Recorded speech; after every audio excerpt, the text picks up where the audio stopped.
El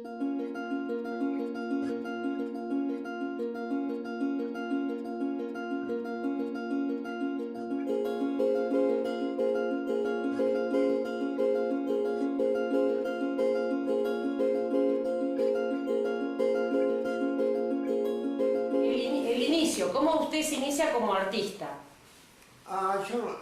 Yo me inicio a los 8 años dibujando. Después en 1935, 36, comienzo a recibir lesiones en desarrollos. La profesora fue, bueno, me acuerdo. Y bueno, cuando me casé en 1950, 49 para ser mejor, ya llegó a Tres Arroyos, que es mi ciudad. Ajá. Un muchacho que se había recibido de profesor de dibujo. Entonces tomé clases con él y me entusiasmé mucho porque la pintura no terminaba nunca. Odiaba yo las cosas que se terminan. Y decidí renunciar al cargo de firma autorizada del Banco Provincia de Desarrollo y irme a estudiar a La Plata. ¿Está todo esto grabado? Sí. Bueno, en La Plata me inscribí con una suerte bárbara, increíble, en las clases que se comenzaban a dar en la superior. No existía antes la superior. Entré a la superior mientras durante la mañana estudiaba y trabajaba en el banco a la tarde. Seguía yo en el banco. Seguía ascendiendo en el banco y, bueno, en 1958 me recibí de profesor superior. Ajá. En 1958 me recibo de profesor, pero no, me gusta todavía el banco, así que no intento ser profesor de una clase, vivir de la enseñanza. En el banco, ¿cuál era el trabajo del banco? El banco era encargado cajero, encargado de una pequeña sesión y me iba enfermando, porque la realidad era que yo quería estar en el banco y físicamente no quería estar en el banco. Entonces vendí la casa y me vine a Desarrollo de nuevo porque había nacido el tercer hijo. En Tres Arroyos puse una escuela de cerámica y compré un horno por medio del banco, trabajé mucho y formamos el grupo Sí de La Plata. Desde Tres Arroyos yo estaba incorporado al grupo Sí de La Plata informalista que había iniciado mi hermano. Estaba Puente, Paternostro y otros artistas que hoy están trabajando. Mi hermano rompe con el grupo Sí y se va a Europa porque lo han becado Francia por su pintura, ¿no? Y allí se casa, tiene hijos y todo, hasta que fallece en 1999. Mientras tanto yo seguía exponiendo con el grupo que quedó, exponía en Perú, exponía en Caracas, en Montreal, Canadá. Y seguía en Desarrollos, ¿no? En esa época. Sí, siempre en Desarrollo. Y después vine acá y puse en Necochea, Bahía Blanca, Museo de Arte Contemporáneo, no sé si existe ahora. Y bueno, Y pinté más o menos unos 2.500 cuadros, según la idea mía de acampar ese entonces. Viajé a Caracas, en la exposición, hice una exposición en Caracas, con Claudia Julio. Sí. Luego seguí pintando hasta que, acá en Mar del Plata, hasta que un día saco el primer premio en el salón municipal. Había sacado el segundo, el tercero, y cuando saco ese premio empiezo a sentir que no tenía sentido exponer ni nada por el estilo. Así que tuve 10 años, desde 2000 hasta ahora, casi 10 años sin exponerlo. No me puse ni fue a... ¿Qué era lo que pasaba por la cabeza, esto de haber decidido eso? Yo tenía que pintar para mí, y yo tenía una buena entrada, podía vivir sin vender cuadros, no quería competir, no quería había terminado todo, ¿no? Lo que era el mundo exterior. Y me quedé encerrado acá hasta que... Es como un dilema permanente, ¿no? Esto de pintar para uno, pintar para otros, ¿no? Es como un dilema. Claro, yo no quiero pintar para otros. Y los mejores de acá tampoco pintan para otros, pintan para sí mismos y el resultado es mejor.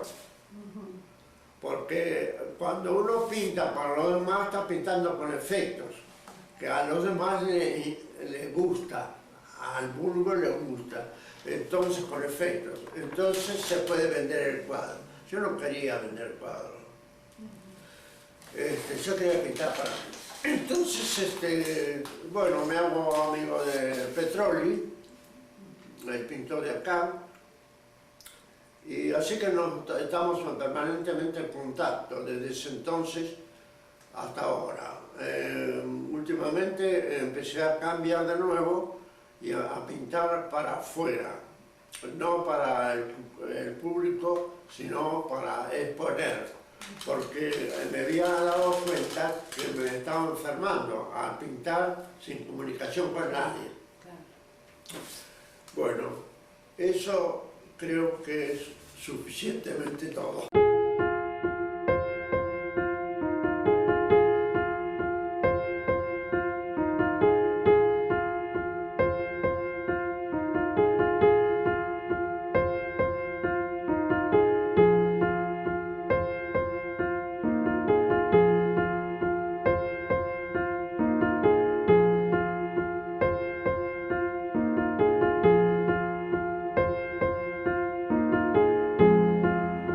¿Y su pintura, qué opina de su pintura? O sea, ¿qué puede decir de su pintura? Avancé mucho estando solo. Fui profesor de la Escuela de Arte de Malarro durante 17 años, pero al ser profesor estaba muy frenado para la expresión, porque estaba siempre con las clases y con el método de la Escuela de Artes Visuales. Más hoy día claro, no lo enseñaría así. Claro, como más académico, ¿no? Como académico, que lo académico a veces acota, ¿no? Sí. Es como más claro. estricto. Y así que hice pruebas cuando salí de artes visuales para romper con eso con 2 alumnos que tuve. Pero los alumnos se cansaban porque los padres requieren que pruebe que me está pintando, que tiene avances adelante y todo. Lo mío estaba dentro de la psicología de la forma, con lo cual todo es abstracto. Claro. Ese es su fuerte. Eso fue su Claro. Claro. Ese es su camino, ¿no? Eso fue como su camino dentro de la pintura, ¿no? Esto de la psicología, ¿no? La abstracción. Fue muy importante. Bueno, llegó un momento que pinté casi todo en forma no mental, no racional. hacía 2 o 3 líneas en la tela y salía el cuadro. Salía. Lo que más me interesaba era el espacio, ¿no? Eso era racional, pero no racional era todo el cuadro. Claro. Pero para mantener el equilibrio tenía que pensar a veces, el equilibrio del cuadro. Ahora ya no se... Ahora no piensa, no se fija. Claro, ahora ya es una cosa más, en... es como que uno capaz que lo trabaja ahora como más espontáneo, más librado un poco a lo que fluya, ¿no? Sí, menos razonamiento, Claro. menos razonamiento. Viene para mí el cuadro viene de algo muy misterioso que no he podido, por lo pronto, decir, contar. Claro. Imaginar si viene de un depósito que uno tiene, que se está construyendo a sí mismo para alargar un cuadro, o si no, si es una cosa totalmente espontánea. Últimamente se nos ocurrió con Petroli que había que hacer las cosas también sin sorpresa, o sea, sin empezar a escarbar en el presente, sino en el pasado. Había en el pasado muy lejano algunos enganches, algunas formas que quedaban impresas y que uno supiera en sí mismo de que esas formas fueron sostenidas o no acabadas o no totalmente vistas por los que habían vivido antes en mi línea, ¿no? Claro. O, como esas imágenes en el inconsciente, ¿no? Claro. No, el inconsciente no. El consciente va casi todo el cuadro, pero eso venía de alguna parte muy lejana, es lo que yo le estoy diciendo. Sospechamos de eso, no tenemos ninguna prueba, yo no tengo ninguna prueba, pero cuando yo me pregunto cómo sale eso que está ahí, ¿de dónde viene si yo nunca lo vi? ¿No? Entonces tiene que ser algo más allá del inconsciente, tiene que ser un arrastre del pasado que también lo hemos heredado, porque el pasado también lo hemos heredado no para contarlo, porque no tenemos referencia en la memoria de lo que sucedió a otra persona de mi sangre que yo no conocí. Esto está bueno. Claro, sí. Está bueno. Es muy misterioso, ¿no? Es que es muy misterioso y como que uno no puede... Bueno, es un poco lo que dice al principio esto de que le gusta también esta cosa inconclusa, ¿no? Este seguimiento de que la pintura no cierre, ¿no? Es un poco también su obra, ¿no? Esta cosa de esas líneas abiertas, ¿no? Que se generan a veces en sus cuadros, que tienen una línea, hay formas cerradas, pero hay mucho de abierto también, ¿no? No, yo me refería, no sé si me expliqué bien, yo me refería a que cuando nosotros volcamos líneas, después las líneas quedan borradas, sino que esas líneas dan nacimiento a lo que va a ser el cuadro.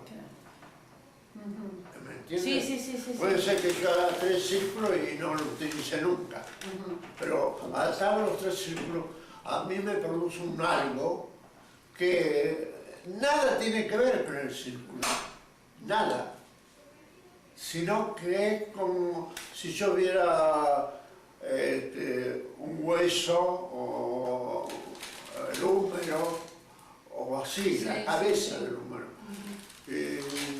Y salgo para otro lado y puede terminar todo en una pintura muy volátil, o si no muy cerrada, o si no muy abierta, o si no con muy pocos colores, y otros momentos por otras obras en la misma semana con formas deshechas. ¿Y eso lo define usted o lo define la obra? ¿Cómo va a quedar el cuadro?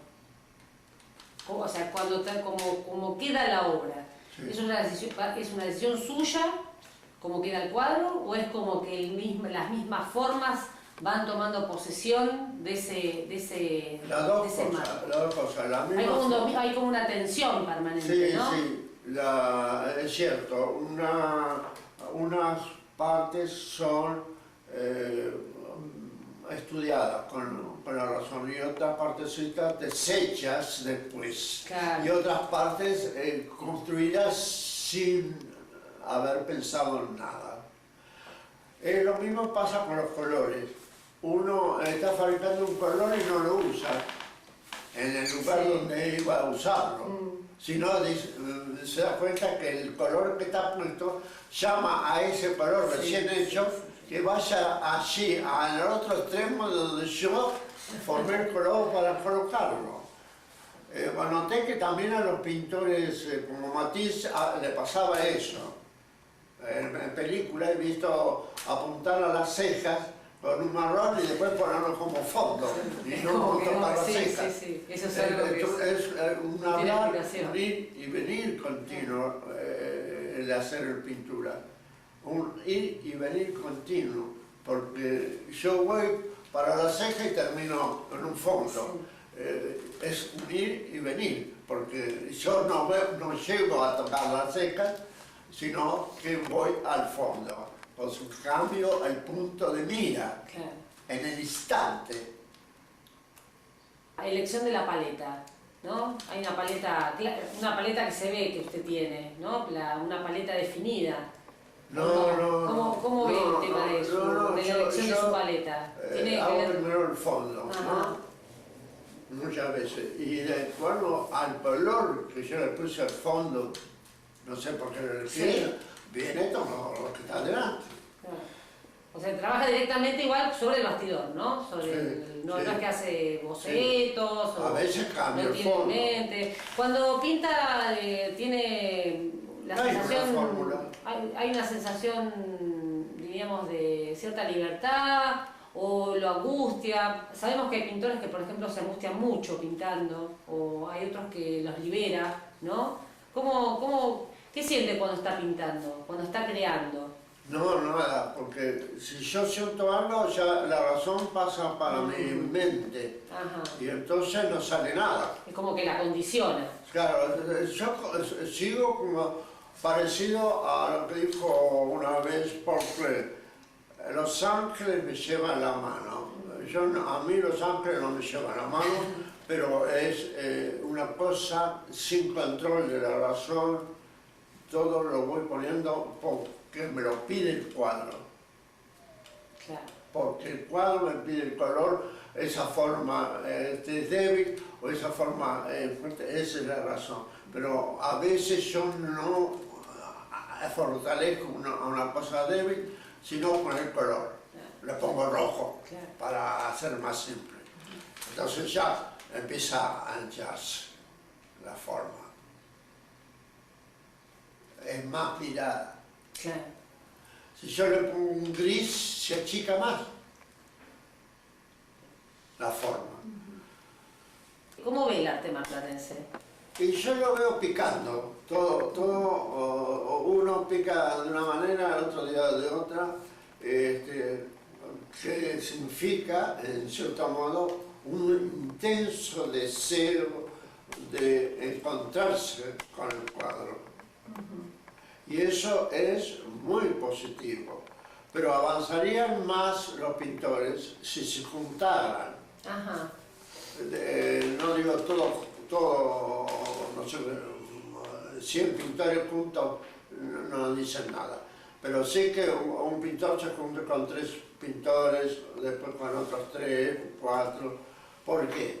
Porque al escuchar, por el caso mío, al escuchar, siempre va a haber un pintor muy sensible.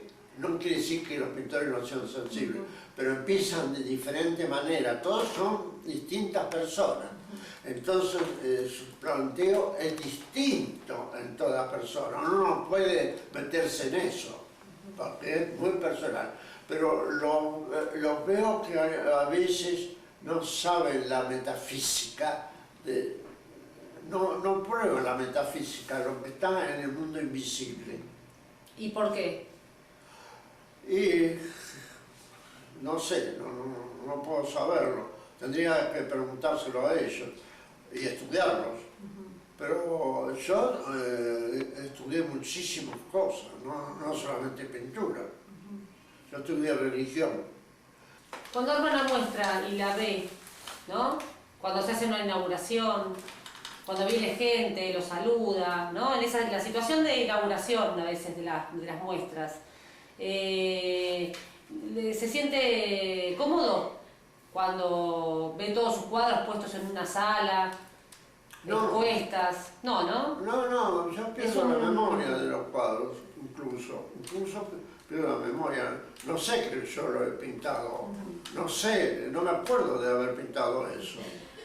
Entonces lo estudio largo rato, porque es como ver un cuadro de otra persona. Exacto, como ir a una muestra de alguien, es como ir a ver una muestra de alguien, ¿no? Sí. Y le gusta cuando ve eso, cuando ve la muestra de ese alguien, que en realidad es usted, ¿le gusta lo que ve? Se siente... Tiene que estar muy bien colgado, para que me mueva un poco. ¿Lo ayudan a veces para armar las muestras? Pero nunca ponen los cuadros, nunca me tocó eso, de que toda la organización de la pintura dentro de una sala, yo entre y esté como lo pondría yo. Claro. ¿No? Y me gusta que suceda eso para salirme de mí. Claro. Después de así, por ejemplo, alguna historia, ¿hubo alguna época como más, en la cual se sintió más reconfortante, o sea, bien en ese estado de, diríamos, el mayor nivel de éxtasis al pintar? ¿Tuvo alguna época más importante que otra? ¿O siempre fue...? Ahora, la importante siempre es la última. Ajá. La importante siempre es la última, porque ahora estoy haciendo menos manchas y las formas están en un espacio liso. Claro. ¿No? A medida que va pasando el tiempo, el proceso... Sí, podés, fíjate a ver si... A ver. Hoy pinto esto, pero este cuadro está hecho de hace 10 años, ¿no? Algo así. Y ve, hay muchas cositas que eran las que yo adornaba. Ahora no, ahora me gusta la cosa central o las cosas a derecha e izquierda, pero no le pongo tantos adornos y eso me produce un avance en la pintura. Satisfacción de la pintura no tengo nada más que estar en el estado de pictórico siempre. Por eso soy un poco ogro, ¿no es cierto? Un poco familiero, porque siempre estoy en ese estado academísimo, que es como, me agrada porque es como que yo estoy en un mundo diferente a él. Ese mundo diferente no es ni muy superior ni muy inferior al que vivo. Ojo. Pero es como es el mundo que uno eligió. Es el mundo que uno eligió. O sea, eso claro, es lo que tiene de bueno. Eso. Yo está a mi mitad, entre lo elegí yo por una voluntad tremenda, porque tuve que hacer muchos sacrificios, porque hay muchos aficionados a la pintura, pero yo era un aficionado más, allá por el 38, 39. Después es mi vida. No podría ser otra cosa, o sea, no se imagina tampoco no pintando más. Me siento muy cómodo con esto, me siento muy feliz. Muy feliz. Si a mí me faltara la vista, sería una catástrofe.